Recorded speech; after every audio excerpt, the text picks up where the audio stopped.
देखो guys, box ही सिर्फ बड़ा है, केक का इधर देखो कितनी छोटी है। ए दीदी चॉकलेट बाजरी चॉकलेट है जहाँ पे बदाम।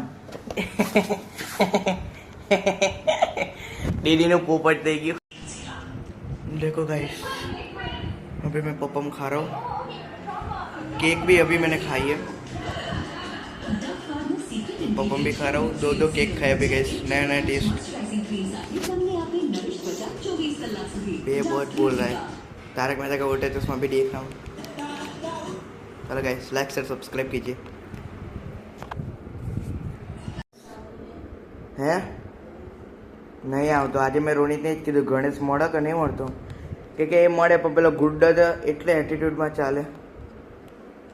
गाइस अभी मैंने ना होमवर्क थोड़ा बहुत कर लिया, अभी केक और एक करने वाला हूँ टीवी, वो भी 5 मिनट में हो तो मैंने लिख दिया था।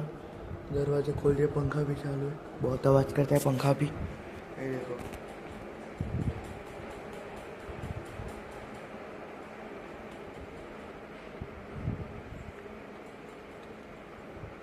जय बोले शंभू भगवान हारू कहજો।